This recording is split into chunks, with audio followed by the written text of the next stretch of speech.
Amazing অ্যারাউন্ডে সকলকে স্বাগত। চলতি মাসের 5 তারিখ থেকে সেপ্টেম্বর মাসের মধ্যে সমস্ত স্কুলগুলিকে ইকো ক্লাব গঠন করতে হবে। প্রত্যেকটি স্কুলে 70টি গাছ রোপণ করতে হবে। প্রত্যেকটি স্কুলকেই দায়িত্ব নিয়ে এই কাজ এগিয়ে নিয়ে যেতে হবে। বদলাচ্ছে জলবায়ু, আর তার সঙ্গে সাযুজ্য রেখে পরিবেশের সুরক্ষা প্রয়োজন। তাই পড়ুয়াদের নিয়ে এবার স্কুলে স্কুলে সবুজ আন্দোলন গড়ে তোলার কর্মসূচি নেওয়া হয়েছে সারা দেশে। এবার স্কুল শিক্ষা দপ্তরও এই এক পের মা কে নাম কর্মসূচিতে যোগ দিয়েছে। এই নামের বাংলা তর্জমা করলে দাঁড়ায় মায়ের নামে একটি কাজ।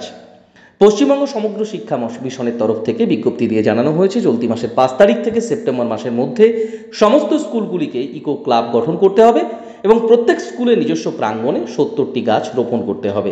যে সমস্ত স্কুলে পর্যাপ্ত জায়গা নেই তাদেরকে কোনো উদ্যান বা রাস্তার ধারে ফুটপাতে বৃক্ষরোপণের কাজ করতে হবে বলে জানানো হয়েছে। কোন স্কুল কতগুলি গাছ লাগাচ্ছে এই 4 মাসে তার উপর হিসাব রাখার জন্য সরকারের তরফ থেকে একটি বিশেষ পোর্টালও খোলা হয়েছে। বেশ কিছু স্কুল ইতিমধ্যেই এই সবুজায়নের কাজকে এগিয়ে নিয়ে যাচ্ছে। তারা বিভিন্ন সময় সবুজায়নের কাজে বা সবুজায়নের যে বিষয়টি রয়েছে তার উপরে কাজ করে চলেছে। তবে এই আগামী 4 মাস কিন্তু অত্যন্ত গুরুত্বপূর্ণ হতে চলেছে সবুজায়নের ক্ষেত্রে, কেননা প্রত্যেকটি স্কুল 70টি করে গাছ লাগাবে। পরিবেশ বান্ধব আর যে বিষয়গুলি রয়েছে, যেমন শক্তি বাঁচাও, জল বাঁচাও, প্লাস্টিক মুক্ত দুনিয়া, জঞ্জাল কমান, এই সমস্ত বিষয়েও আগামী 4 মাসে কাজ এগিয়ে যাবে। এছাড়াও স্বাস্থ্যকর জীবন গড়ে তোলা, স্বাস্থ্যকর খাদ্যাভ্যাস নিয়ে সচেতনতা প্রচার করতেও বাচ্চাদের নিয়ে বিভিন্ন ক্লাস করা হবে। সেইরূপ কিন্তু স্কুলগুলিও পরিমণ্ডল তৈরি হচ্ছে।